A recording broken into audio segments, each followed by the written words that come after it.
dia 7 de novembro de 1901, nascia no Rio de Janeiro a poeta Cecília Meirelles. Ela foi uma voz do feminismo, do combate ao racismo e da defesa de uma educação mais moderna e inclusiva. No aniversário de 120 anos de um dos grandes nomes da literatura brasileira, a CBN convidou mulheres escritoras para falar da atualidade dos seus poemas. Vamos ouvir com a Juliana Prado.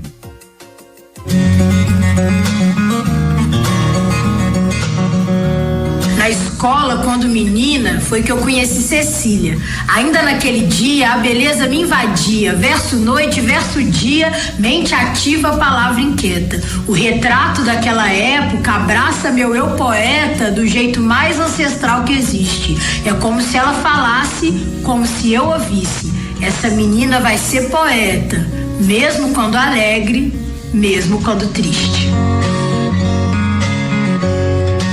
Essa que você ouviu é a poeta Laura Conceição.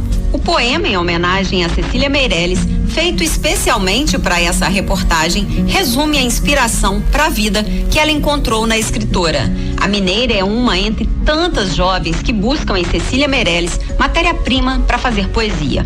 Mas como uma poeta nascida há 120 anos atravessa o tempo e segue tão contemporânea? Talvez o segredo esteja no pioneirismo que Cecília imprimiu à sua obra. Imagine o que é, no início do século XX, uma escritora defender pautas como imprensa livre, feminismo, combate ao racismo e educação inclusiva. Te parece atual?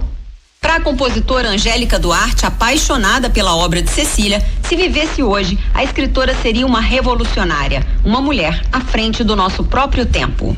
Eu acredito sim que a Cecília Meirelles seria uma revolucionária hoje em dia e que o mundo ganharia muito, mas muito mesmo, com a intensidade, com a sutileza dela de dizer as coisas, com a inteligência, com o pensamento visionário, né? Se a gente abrir um livro da Cecília Meirelles e observar todas essas características, a gente percebe como que ela é não só atual, mas à frente do nosso próprio tempo, 100 anos depois.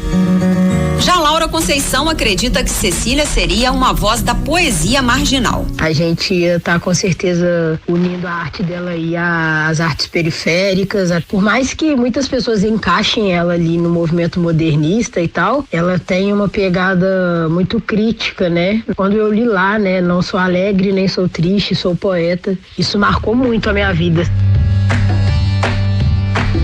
Um dos mais importantes livros da poeta trazia um discurso antirracista. Na obra Romanceiro da Inconfidência, ela representa as personagens negras com olhar crítico e denuncia a massa de gente explorada. A compositora e poeta Gabi Buarque exalta essa marca de Cecília. Ela se posicionou contra o racismo numa época em que ele se apresentava como regra, e a importância disso é imensa. É como ficar para a história como a poeta que ousou nadar contra a corrente, né? Por mais que a gente lance luz à obra das mulheres, nunca será suficiente, tendo em vista o tempo de silenciamento, ainda mais da mulher negra. Os traços à frente do tempo estavam presentes na obra e também na vida da escritora. Considerada uma das primeiras vozes femininas da cultura brasileira a ter destaque, ela se recusava a ser chamada de poetisa, por achar que a palavra diminuía as mulheres que faziam poesia.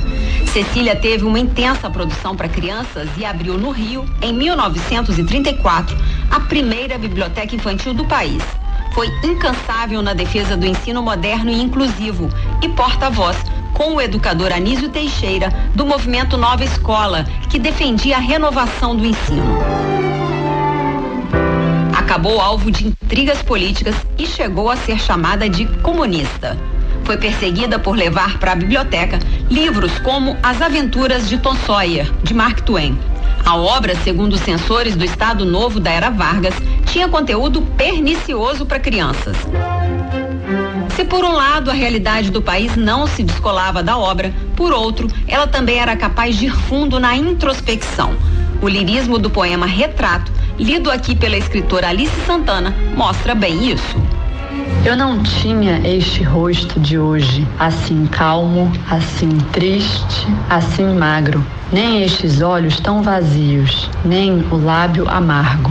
Eu não tinha estas mãos sem força, tão paradas e frias e mortas. Eu não dei por esta mudança, tão simples, tão certa, tão fácil.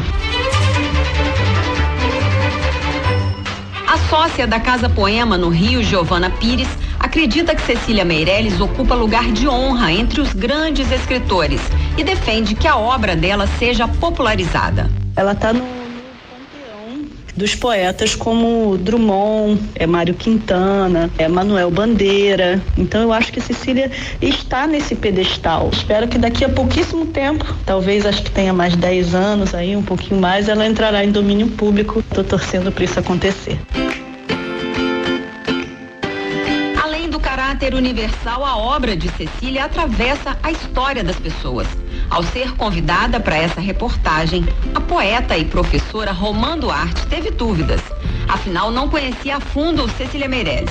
Até que olhou para as mãos, que foram tatuadas com as fases da lua para simbolizar o fim de um relacionamento e uma vida em recomeço. Entendeu então que eram mais íntimas do que imaginava e gravou o poema Lua Adversa. Tenho fases, como a lua, fases de andar escondida, fases de vir pra rua, perdição da minha vida, perdição da vida minha. Tenho fases de ser tua, tenho outras de ser sozinha, fases que vão e que vêm.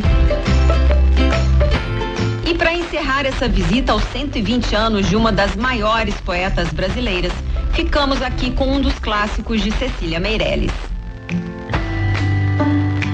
Eu canto porque um instante existe e a minha vida está completa. Não sou alegre nem sou triste, sou poeta. Com sonorização de Luciano Moraes, do Rio de Janeiro, Juliana